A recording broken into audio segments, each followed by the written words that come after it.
नमस्कार, बहुत स्वागत है आपका। आपके साथ मैं हूं ज्योत्सना पाटनी।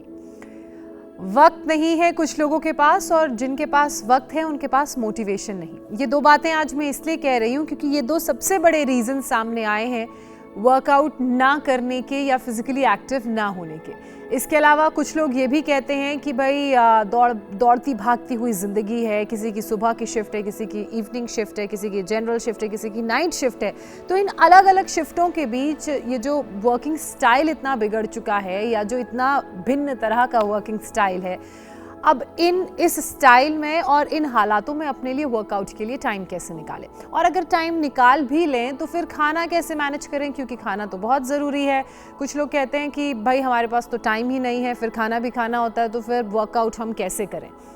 अब जो लोग ऐसा कहते हैं उनकी एक तरह की परेशानी है, लेकिन कुछ लोग ये भी कहते हैं कि भाई मोटिवेशन ही नहीं है, हमारा बेड से उठने का मन ही नहीं करता है, या फिर ऑफिस से घर आने के बाद हमारा वर्कआउट करने का मन ही नहीं करता, हम इतना थक जाते हैं, फिर आगे के इंतज़ाम करने में जुट जाते हैं, एज इन कि अगर खाना वाना बनाना है या कोई दूसरी व्यस्तताएँ हैं।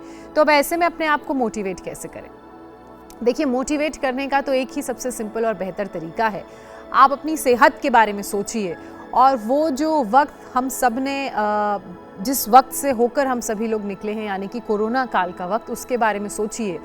वक्त तब भी नहीं था, बहुत सारे काम जो हम आज खुद नहीं कर रहे हैं तब खुद कर रहे थे, उसके बावजूद अपनी सेहत के लिए वक्त निकालते थे, क्योंकि एक संकट था कि अगर वर्कआउट नहीं करेंगे या प्राणायाम नहीं करेंगे तो कोरोना वायरस का खतरा हम पर भी आएगा और हमें भी अपनी चपेट में लेगा। उसके अलावा अपने आसपास मोटिवेटिंग लोगों को रखिए, या फिर अपनी कंपनी ऐसी बनाइए जहां लोग आपको प्रोत्साहित करें या आपको मोटिवेट करें। और ये सब भी नहीं हो पाता है तो सुबह 7:56 पर इंडिया टीवी का योग पर कार्यक्रम देखिए। उसमें स्वामी रामदेव आपको बताएंगे कि कैसे खुद को मोटिवेट रखना है, कौन कौन से योगाभ्यास आपको करने हैं, और अलग अलग शेड्यूल, अलग अलग रूटीन आप वर्कआउट्स का फॉलो करिए। एज इन कि ज़रूरी नहीं है कि जो आज कर रहे हैं अगले 10 दिनों तक वही करना है, आप उसमें चेंजेस लाते रहिए। अब आज मैं बहुत बेसिक से शुरुआत करूंगी कि अगर आपको बहुत ज़्यादा हैवी वर्कआउट करने की या एडवांस आसन करने की आदत नहीं है तो आप कौन से बेसिक आसन हैं जो कर सकते हैं। और ये आसन इतने बेसिक, इतने आसान हैं कि आप खाना खाने के बाद भी इन्हें कर सकते हैं। तो यहाँ ये बहाना भी नहीं चलेगा कि हमने खाना खा लिया तो हम वर्कआउट कैसे करें, हमारे पास वैसे ही टाइम नहीं होता। 10 मिनट निकालिए। ये कुछ प्राणायाम है जिनको आप खाना खाने के बाद भी कर सकते हैं, कुछ आसन हैं जिनको आप करेंगे तो आपके खाने को भी अच्छे से पचाएंगे, यानी कि आपके डाइजेस्टिव सिस्टम के लिए ये आसन बहुत अच्छे हैं। तो पहले प्राणायाम से शुरुआत करते हैं। कौन कौन से आसन हैं एक एक करके मैं आपको बताती हूँ। जो सबसे पहला आसन आप खाना खाने के बाद भी 10-15 मिनट बाद भी कर सकते हैं, वो है अनुलोम विलोम। अनुलोम विलोम के अलावा आप भ्रामरी उद्गीत भी कर सकते हैं, उज्जाई भी कर सकते हैं, ओंकार का जाप भी कर सकते हैं। इसके अलावा आप भस्त्रिका भी कर सकते हैं। तो ये एक एक करके मैं आपको सारे प्राणायाम बताऊंगी, लेकिन जो आसन आपने नहीं करना है वो है कपालभाति।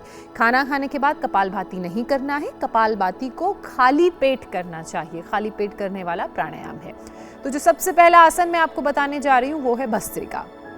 भस्त्रिका करने के लिए, क्योंकि आपने खाना खा लिया है या फिर खाना खाए हुए आपको 10-15 मिनट का वक्त हो चुका है, तो आप मेरी तरह वज्रासन में बैठ जाइए, यानी कि अपने पैरों को मोड़ के जो आपके पैरों के पंजे हैं वो आपके हिप्स के पास रहेंगे और आपके घुटने मुड़े हुए होंगे और आपके पैर ऐसे जुड़े हुए होंगे। उसके बाद आप चिन्ह मुद्रा बना लीजिए। आपकी जो इंडेक्स फिंगर है और थंब है वो एक दूसरे को ऐसे टच करेंगे, और उसके बाद आपकी जो 3 उंगलियां हैं वो ऊपर की तरफ, सीलिंग की तरफ ओपन रहेंगी, और साथ ही आपके जो दोनों हाथ हैं आपकी थाई पर प्लेस्ड रहेंगे। उसके बाद आपने नॉर्मल 2 राउंड का ब्रीद इन ब्रीद आउट करना है, बिल्कुल नॉर्मल, जैसे आप नॉर्मल सांस लेते हैं, जिस गति से आप सांस ले रहे हैं। ब्रीद इन कीजिए, ब्रीद आउट कीजिए।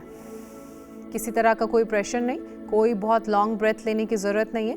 एक बार फिर से ब्रीद इन कीजिए, अब ब्रीद आउट कीजिए। जब आपने 2 राउंड ब्रीद इन और ब्रीद आउट कर लिया, उसके बाद आप नाक से सांस लेंगे और नाक से फोर्सफुली सांस को बाहर छोड़ेंगे। बहुत ज़्यादा फोर्सफुली नहीं करना है। पहली बार अगर आप भस्त्रिका कर रहे हैं तो आपको थोड़ा हैवीनेस अपनी नोज़ में फील होगा, तो मेक श्योर कि बॉडी के अगेंस्ट जाके या अपने पूरे नोज़ के अगेंस्ट जाके या अपने ब्रीदिंग सिस्टम के अगेंस्ट जाके हमें कुछ नहीं करना है। थोड़ा सा फोर्सफुल इनहेलेशन होगा, फोर्सफुल एक्सहेलेशन होगा, लेकिन बहुत ज़्यादा फोर्सफुल कुछ नहीं होगा। अब भस्त्रिका की शुरुआत करते हैं। नाक से इनहेल करेंगे फोर्सफुली, नाक से ही एक्सहेल करेंगे forcefully. Again inhale forcefully from your nose, exhale. जब इनहेल और एक्सहेल आप भस्त्रिका में करेंगे तो आपकी बॉडी का मूवमेंट नहीं होगा, बॉडी का मूवमेंट बिल्कुल जीरो होगा। आपकी सिर्फ स्किन मूव होगी। स्किन मूव कैसे होगी? जब आप इनहेल और एक्सहेल करेंगे तो जैसे आपकी नाक से सांस अंदर जा रही है और नाक से ही सांस बाहर आ रही है, तो वो नोज़ की स्किन मूव होगी। फिर क्योंकि अंदर जा रही है तो आपके विंड पाइप से होते हुए नीचे लंग्स की तरफ, पेट की तरफ सांस जाएगी, तो ये सिर्फ इतनी स्किन मूव होगी, ऐसे कंधे मूव नहीं होंगे। एक बार फिर से breathe in, breathe out. Forceful inhalation, breathe in, breathe out. आपने ऐसे 15-15 के 3 राउंड करने हैं और फोर्सफुल इनहेलेशन रहेगा, फोर्सफुल एक्सेलरेशन रहेगा। इसके बाद जो अगला प्राणायाम आपने करना है वो है अनुलोम विलोम। अब अनुलोम विलोम के लिए भी आपकी सिटिंग पोजीशन सेम रहेगी। वज्रासन में आपने बैठना है। वज्रासन डाइजेशन के लिए भी बहुत अच्छा आसन है। खाना खाने के बाद आप ये आसन लगा सकते हैं। कहते हैं कि खाना खाने के 20 मिनट तक अगर आप वज्रासन करेंगे तो आपका फूड अच्छे से डाइजेस्ट होगा। अगर आपने अच्छे से चबाया नहीं है तो वो पेट में, इंटेस्टाइन में अच्छे से डाइजेस्ट होगा। वो साइंस कैसे काम करती है उसके बारे में भी मैं आपको बताऊंगी, लेकिन दूसरा प्राणायाम पहले बताती हूँ। जो दूसरा प्राणायाम आपने करना है वो है अनुलोम विलोम।